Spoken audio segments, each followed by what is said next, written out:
the hard work that really helped put me in a position to be able to go to school, be able to go to law school, because I think that was something that my grandpa, who only had a 6th grade education, was unable to do.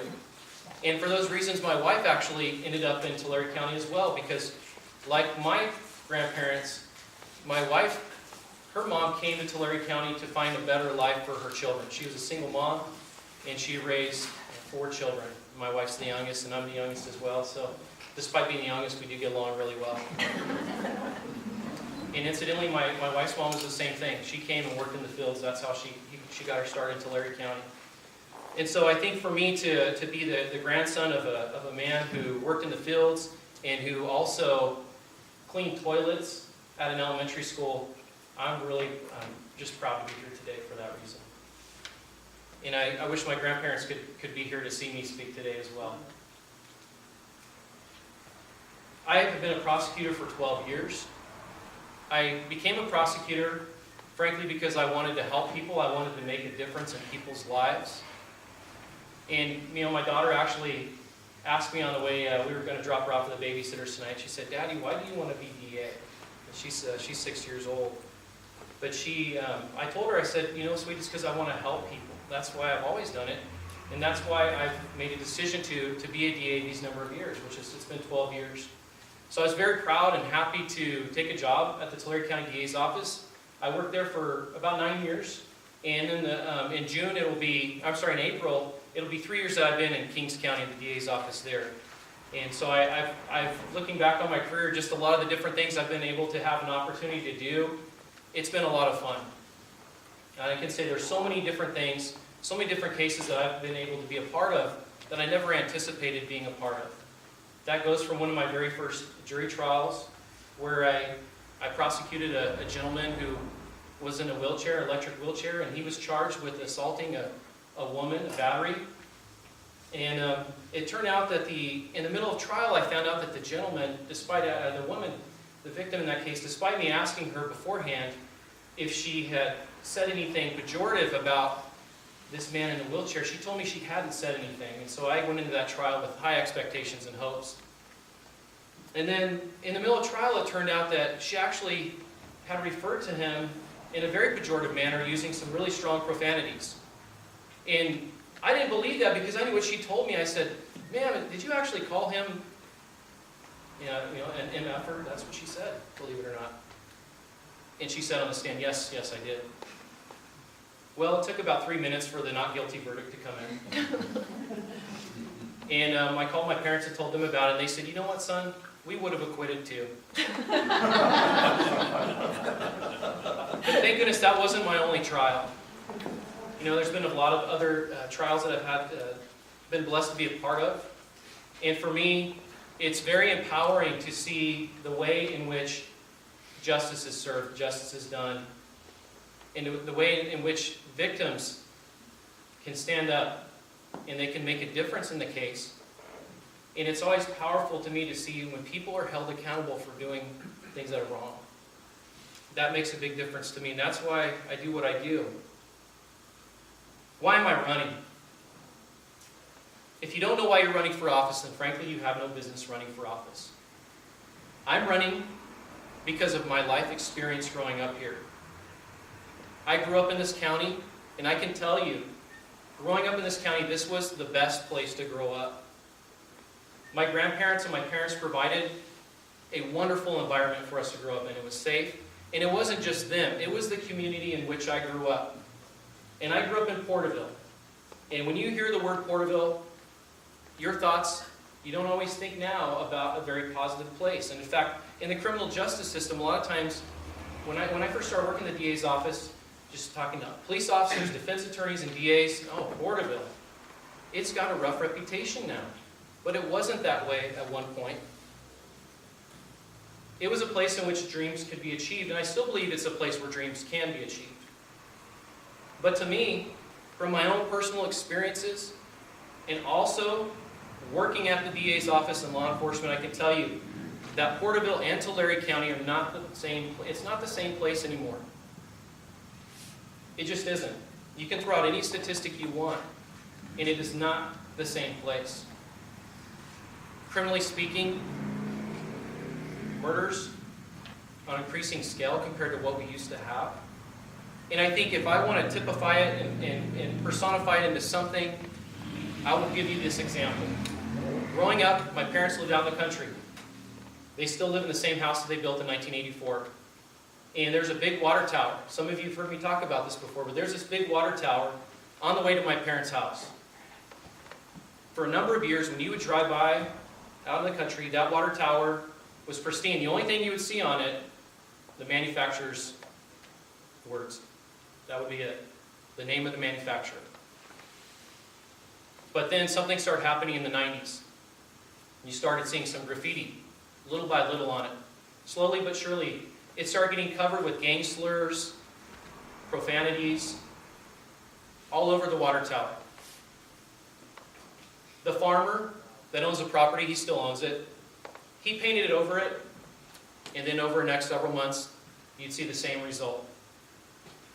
He probably did that cycle 3 or 4 times. And finally one day, he just gave up. And now every time I drive to my parents' house, the place where I grew up, the place that has so many fond memories for me, I mean, Christmas, a birthday, a family get-together, every time I go there, I see XIV, Poros, an F word about another gang. And it's a constant reminder for me about who is claiming that they run this county. And frankly, I'm sick and tired of it. I'm done with it. And I'm running for DA to make a tremendous difference in that area.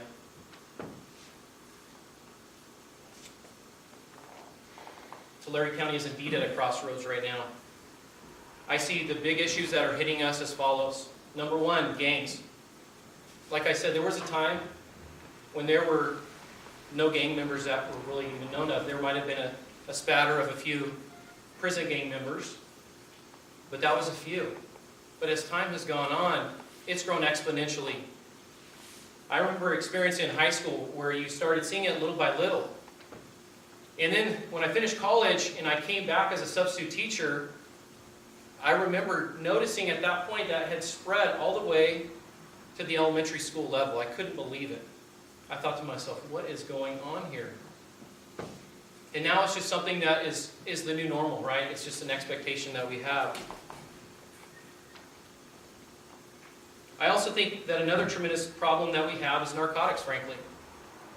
Methamphetamine, when it hit the streets years ago, that really was the big change in the county.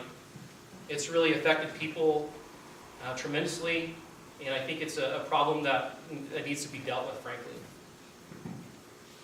I also see a huge problem right now with homelessness. I can remember very clearly the very first time that I saw someone holding up a sign in Tulare County and in Porterville with a sign that said, "We'll work for food." And I remember my mom, it was Christmas time, my mom gave the guy $20. And then, then it made, people around the town start figuring out, well, actually, this guy is a con man. That was what everybody learned. But that was the first time. And it was unusual and it was strange back then. But is it unusual and strange now to see something like that? I'm frankly sick and tired of finding shopping carts on my front lawn. And I know, I haven't asked my wife, and I don't think she's the one that put them there. But I'm tired of it. And I think that also falls in line with these quality of life crimes. The quality of life crimes. That's what I'm talking about. I also believe that there is a public health crisis, and that is focused here in this particular city, a city of 60,000 people that does not have a hospital. That, my friends, is not just a problem, it's a crisis. So, what solutions do I intend to bring to these problems? Because it's always easy to point out the problems, isn't it? But trying to find a solution that is effective and that works, that's the next step, right? And so I want to tell you what my plans are and what I hope and desire to see make a positive change in our county. In terms of gangs, which I mentioned, as being, in my opinion, one of the top problems in the county. I really think that we should continue to see different organizations, even after-school programs, even churches, service clubs. I want to continue to see them working as hard as possible to intervene in these people's lives, these young people's lives at a young age. Because really, if you want to find out what the core problem is, really, think about so many of these young men involved in this, they don't have a positive male role model. That's one of the big problems. And so to me, I'm always appreciative and thankful when I see people that are stepping up to volunteer to provide this good role model, or these good role models. But at the DA level, what I plan to do is I plan to double the size of the gang team. Double the size of the number of the prosecutors that are specially assigned to handle those cases. I think if we really take this shock and awe approach, not to take that from the Bush administration, I'm not trying to do that, but I really want to take a very strong muscular approach in dealing with these cases and approach them as aggressively as possible. In terms of narcotics, I do plan and intend to bring back a North County and a South County sales prosecutor to be specially trained to go to the California Narcotics Officers Association so that they can handle these cases appropriately and as aggressively as possible. The law has changed. Back when I was handling these cases a few years ago, you had priors where you could allege 3-year enhancements for each conviction for a sales prior that they had. And we were actually in a position where we could put these individuals charged with these crimes in state prison. Well now, unless they have certain prior convictions, they're going to be serving their time locally. But that doesn't mean that we should turn a blind eye and ignore the problem. I want to use whatever tools we have to push as aggressively as we can with this existing problem, this existential problem that we're facing. And I do not say that, I do not plan to wait for some federal funding or federal grant. This is something that will happen. I did mention the broken windows, the quality of life crimes. Those are very important to me. And I really do believe that if we tolerate the smaller crimes, that does beget larger and larger crimes. That's why I think it's very important that we continue, that we deal with these crimes appropriately. Like even the graffiti on the water tower. Those types of crimes need to be dealt with.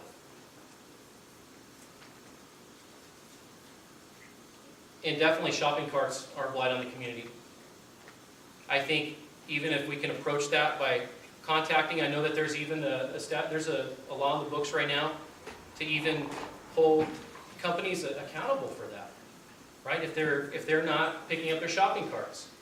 So there's kind of a twofold way you can deal with this. You can try to work with the companies that own these shopping carts, but also it's recognizing the problem and really seeking to face these individuals that are creating this problem, whether we have a big tent city, whether we have shopping carts, a train of them. And from what I understand, for talking to a lot of officers, is we're frequently seeing people with shopping carts, a train of them, they're getting moved from location to location to location. So what I would propose is this. I really think I'd like to see the DA's office take the initiative and to start doing more details with probation and to see if these individuals, a lot of them are on probation, then let's do probation searches and let's make sure that they're being compliant with their terms and conditions of probation. But that's at the DA level. What can we do differently in terms of homelessness or mental illness? What I've been investigating recently is a thing called Laura's Law. And Laura's Law, what that does is Laura's Law really would help to step in, and it's a community-based approach, but would help to get these individuals the mental health training that they need to hopefully become more productive members of society. I can tell you that Nevada County has implemented this, and there are many other counties, including Kern. But when Nevada County implemented this program, they actually saw their homelessness went down a tremendous percentage. I want to say that it was at least 67% the homelessness went down. And the costs associated with it, they actually saved money. They actually saved money because they did not have to spend as much on sending people away to hospitals. And what's important about this is appropriate for someone who is struggling with something like schizophrenia or a very severe mental disorder like that, and they're unwilling to get help. They've been provided with services in the past, they're unwilling to accept it. That's where Laura's Law comes in. And so I think it's worth investigating that. Now, that it required the Board of Supervisors to vote on that. I know Kern County's done it. But that's what I'm investigating right now, and I really think it could be a very positive step in the right direction to really help us with our homeless problem on that end of things. Now let's talk about the public health crisis, right? The hospital's closed in Tulare. There's Herculean efforts right now to get it reopened. There's an investigation that is the biggest investigation at the DA's office in Tulare County history I've read. Why is the hospital closed? Well, in 2 years ago, the grand jury, they did an exhaustive investigation into it, and they made a finding that millions of dollars were unaccounted for. Millions of dollars. And this is after Dr. Benny Benzivi came in and took over the management of the hospital. Now, a few years have passed. That board has been replaced. And they're making a strong effort to try to get the hospital reopened, but it's closed. Could this have been prevented? And let me just say this. The grand jury finding was made 2 years ago. The DA's office was aware of the grand jury finding because the grand jury, they make their reports available. You had to be living under a rock to not know what the grand jury's findings were. It was very well known that millions and millions of dollars were left unaccounted for. And yet my opponent did not step in 2 years ago, as he should have. And I truly believe that that was a bad decision. A bad decision that in my opinion, warrants change at the DA's office. It's easy to go after the gangbanger. It's easy to go after the drug dealer, but it's hard to go after the businessman in a suit and tie who appears and presents himself so well. It's hard to go after that. It's hard to go after people with money, with privilege, with power. It's hard to go after people like that. And those of you here, you obviously know the reality is that Dr. Benzivi, through his company, MedFlow, donated $21,000 to Tim Ward's campaign. $21,000. And I'm convinced, and I do believe, that that is why nothing was done for 2 years. And that shouldn't be the case. There should not be a for sale sign on an office. So I'm pledging to you that if once I'm elected DA, I will not be purchased, I will not be bought, I will not be bribed in any way, I will not be influenced. If I see something that's wrong, whether or not someone submits a case to me, if I see a public situation that is wrong, I will not hesitate to investigate it and make sure that it is handled wisely and appropriately. And I guess my big question is this. I would call on my opponent to take that $21,000 and to donate it back to the hospital. Give that money back to the hospital. That would be the right thing to do. That would be the appropriate thing to do.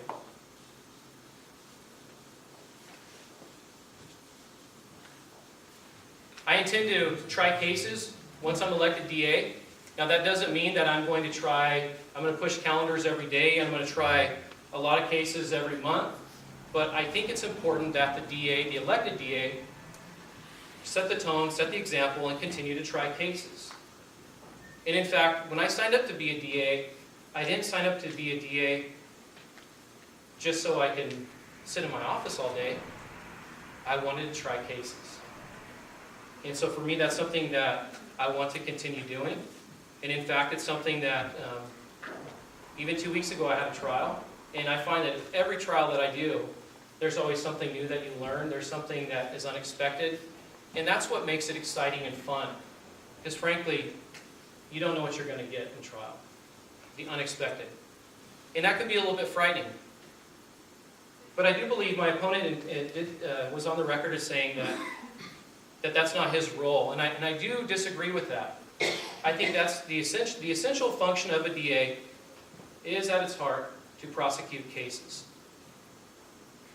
And so I do believe that my opponent wants to continue to wear the championship belt without stepping in the ring, so to speak.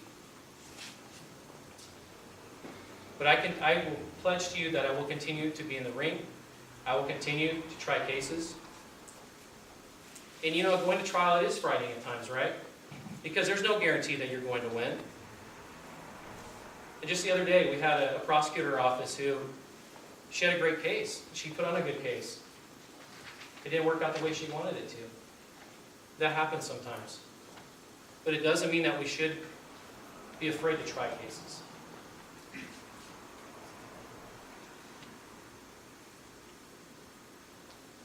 I also want to point this out. Do you know how long it's been since Tulare County democratically initially installed a district attorney? It's been 40 years. 40 years. The 1978 election. Will Richmond ran for DA against Jay Powell, and he won. Jay Powell was the incumbent. Will Richmond served 2.5 terms, and in the middle of his third term, he stepped down to go work at the U.S. Attorney's Office.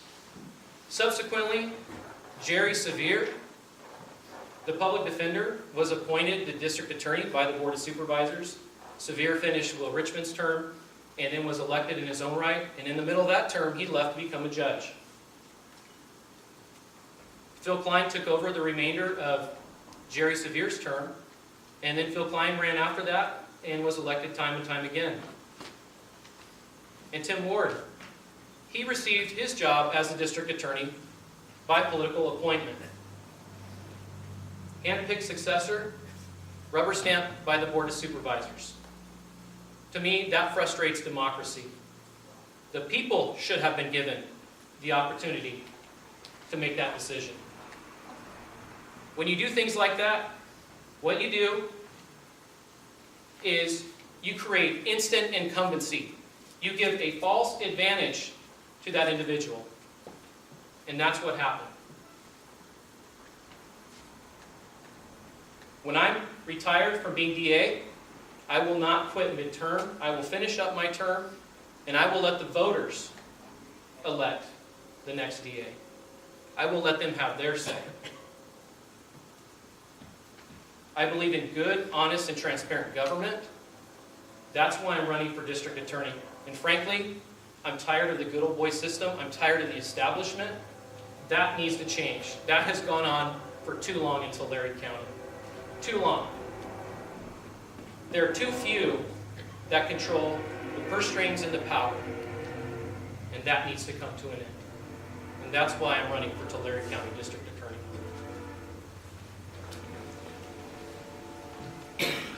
Okay, questions? Yes, You said you wanted to double the size of the baby. I do. Okay. But you also want to take a hard line stance on all the other crimes, such as the shopping carts, homelessness. We heard from the assistant DA, there's 65 attorneys in the office. Which areas would you take away from to accommodate doubling the size of the game and still maintain a hard line stance on the lower level crimes? Well, I will first say this. I will have to go in and evaluate every one of those positions to see which one is producing and which one is not as important. So that would be my first answer to that. Because I wouldn't want to make a strong commitment and just say, you know, this is the way it's going to be, because I really want to be fair and evaluate each and every one of those positions.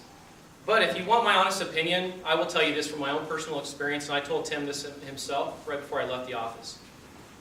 I was a North County child abuse prosecutor, and I had a partner who did the South County cases, and we're doing a great job on those cases, And I honestly felt that when Tim came up with the Crimes Against Children team, I felt like it was nothing but a political ploy. He didn't have anything to run on, so he came up with that position. And then he added 2 prosecutors to create this Crimes Against Children team. There was a prosecutor to handle the more serious physical abuse cases and one to handle the less serious ones.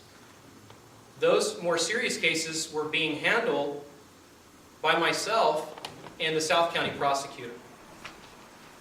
I felt that there was no need to shift those 2 positions from the general felony team and put them there.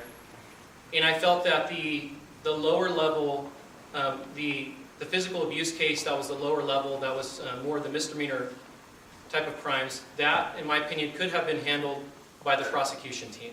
So that's just, if you want an answer, just kind of my observations, that's what I would say. That was in your exit interview that you told him? Yes, and now you were there too. Yeah, I was there. That's right. And you told him, you're saying that you told him in front of me that it was a political decision that he made? No, I didn't say that. You just said that. No, that's not what I said.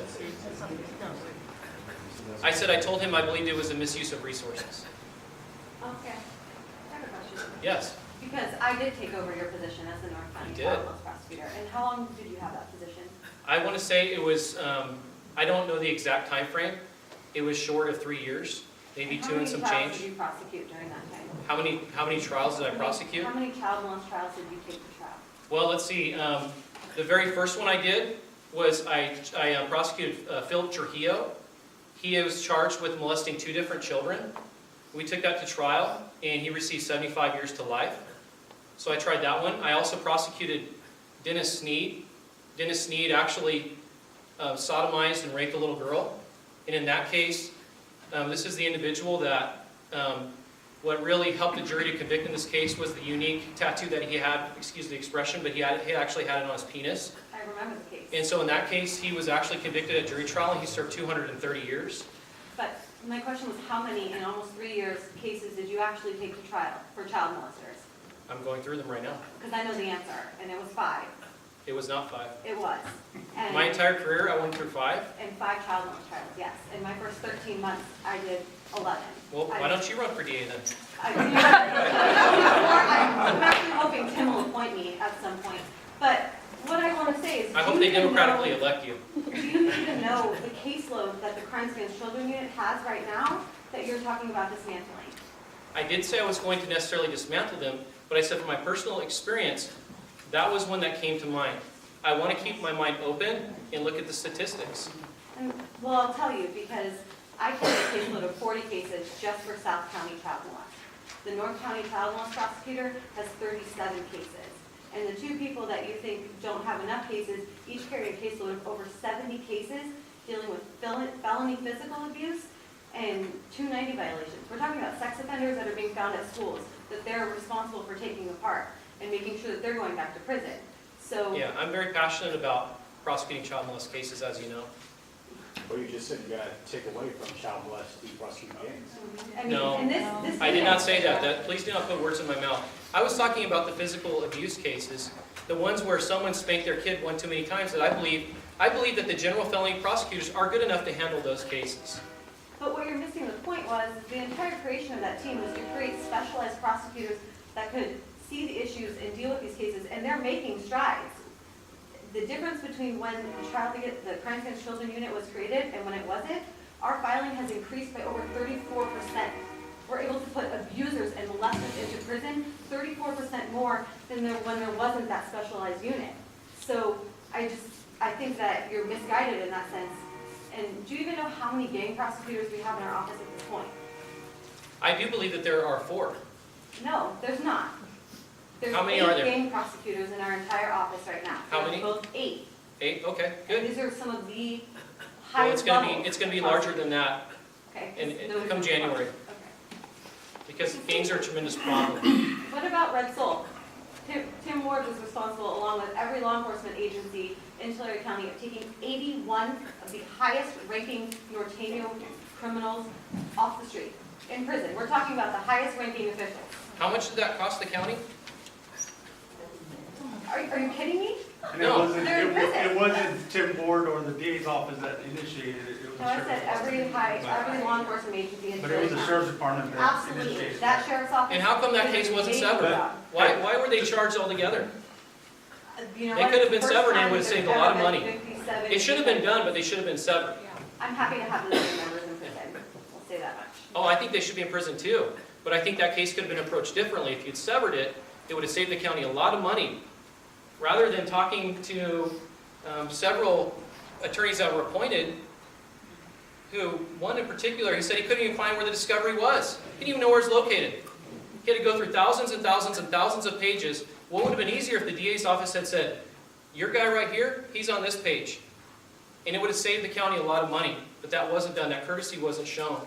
That's completely unfeasible. Matt, you know that. There's 57 Excuse me. defendants and there's an entire Excuse wiretap me. involving one after the Your other. your boss needs to be up here. Yeah. We'd like to hear Yeah, from him. It sounds like you're a hard worker, but he needs to be here. Yes. Just a quick comment. Can you enlighten the people here about the position as the deputy DA? Can you openly disagree with your boss? In Tulare County, if you disagree with your boss, you will be punished. That will happen. Did you support your boss last campaign? I did not. And what happened? I was one of 3 prosecutors. Matt, that's a lie. Oh, it's not a lie. And for the I could record, speak you to said that. He was appointed, yes, but he did win an election in 2013 against your friend Ralph Cable. That's right, Ralph is my friend.